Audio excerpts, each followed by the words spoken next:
ఇటీవల అయితే మదర్ది శారీ చూపించాను కదా, దానికైతే రెడీమేడ్ లేస్ బోర్డర్ అటాచ్ చేసామని చెప్పాను. బట్ ఈ పాప శారీకి మాత్రం మగ్గం వర్క్ కావాలి అని చెప్పారు. సో ఈ డిజైన్ ఎందుకు సెలెక్ట్ చేశానంటే శారీలో సెల్ఫ్లో చిన్ని చిన్ని ఫ్లవర్స్ వచ్చాయి చూడండి. అండ్ ఇంకా బ్యాక్ సైడ్ ఫినిషింగ్ చూసారు కదా, సో రా సిల్క్ ఫ్యాబ్రికే యూజ్ చేసాం, లైనింగ్ యూజ్ చేయకుండా. అండ్ చూసారు కదా మొత్తం ఎంత బాగా వచ్చిందో. సో విడిగా రా సిల్క్ ఫ్యాబ్రిక్ మీద మళ్ళీ అదంతా మగ్గం వర్క్ చేస్తే కట్ చేసి ఆ ఫినిషింగ్, కట్ వర్క్ ఫినిషింగ్ అనేది అంతా కూడా స్టిచ్చింగ్లోనే ఉంటుందండి.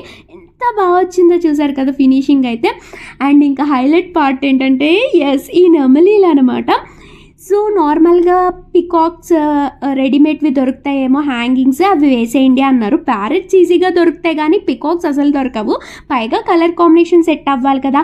సరే అని ఇంకా మగ్గం వర్క్ చేయించాను అనమాట. పైగా ఈ డిజైన్ పింట్రెస్ట్లో కూడా ఉండుండదు, ఎందుకంటే నేను అది పింట్రెస్ట్లో నుంచి చేయలేదు.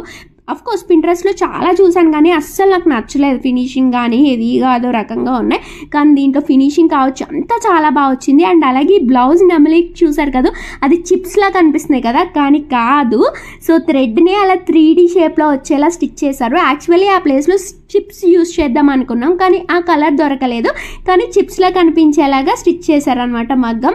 అండ్ ఫైనల్లీ అవుట్పుట్ చూసారు కదా, ఆ నెమలీలు అయితే హైలైట్ అనమాట. నాకైతే చాలా బాగా నచ్చాయి. మరి మీకు ఎలా అనిపించాయో కామెంట్ చేసేయండి.